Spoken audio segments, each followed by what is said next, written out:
যুক্তরাষ্ট্র ও ইসরায়েলের জন্য ইরানের মিসাইল বার্তা। ইরান তার নতুন ভূগর্ভস্থ ক্ষেপণাস্ত্র ঘাঁটির ফুটেজ প্রকাশ করেছে। ভিডিওতে দেখা গেছে তিনি ইসরায়েলের ওপর হামলায় ব্যবহৃত একটি ভূগর্ভস্থ ক্ষেপণাস্ত্র ঘাঁটি পরিদর্শন করেছেন। এই ঘাঁটি ইরানের রাষ্ট্রীয় টিভিতে দেখানো হয়েছে। জানা গেছে গত অক্টোবরে ইসরায়েলের ওপর হামলায় এই ঘাঁটির ক্ষেপণাস্ত্র ব্যবহার করা হয়েছিল। গত বছরের অক্টোবরের শুরুতে ইরান ইসরায়েলে শত শত ক্ষেপণাস্ত্র ছুঁড়েছিল। এটি ছিল ইসরায়েলের ওপর সরাসরি ইরানি আক্রমণের দ্বিতীয় ঘটনা। এর ফলে ইসরায়েল তার মিলিশিয়াদের ওপর আক্রমণ চালিয়ে ইরানের আঞ্চলিক প্রভাব কমিয়ে দেয়।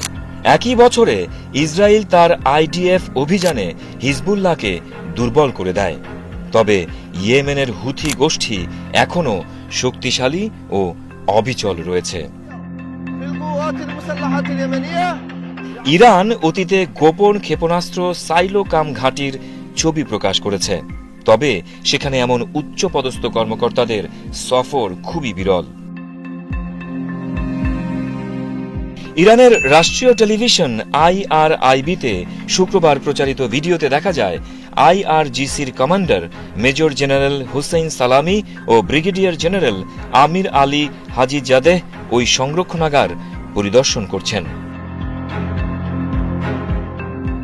তাসনিমের খবরে বলা হয়েছে, হাজিজাদেহ ওই স্থানটিকে সুপ্ত আগ্নেয়গিরি বলে বর্ণনা করেছেন। ইরানের আধা সরকারি সংবাদ মাধ্যম মেহের নিউজ জানিয়েছে, গত অক্টোবর ও এপ্রিলে ইসরায়েলের বিরুদ্ধে ইরান যে অভিযান চালিয়েছে তার একটি অংশ পরিচালিত হয় ভূগর্ভস্থ ক্ষেপণাস্ত্র ঘাঁটিটি ব্যবহার করে। সালামি ঘোষণা করেছেন, IRGC অ্যারোস্পেস ফোর্স নতুন বিশেষ ক্ষেপণাস্ত্র তৈরি করছে। এই ঘটনা ইরানের শক্তি প্রদর্শন হিসেবে দেখা হচ্ছে, যেখানে তারা ইসরায়েল এবং যুক্তরাষ্ট্রের জন্য একটি ক্ষেপণাস্ত্র বার্তা পাঠিয়েছে।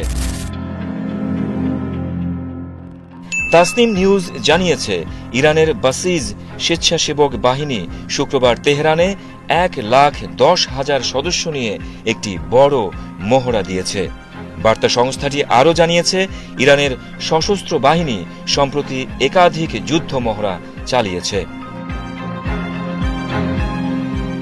CNN লিখেছে, লেবানন, গাজা ও ইয়েমেনে ইরান সমর্থিত বাহিনী ইসরায়েলের আক্রমণের শিকার হয়েছে এবং ইরানের মিত্র সিরিয়ার নেতা বাশার আল আসাদ সরকারের পতন হয়েছে। তবে ইরান এই অঞ্চলে তার শক্তি হারায়নি, সেটাই দেখাতে চায় দেশটি।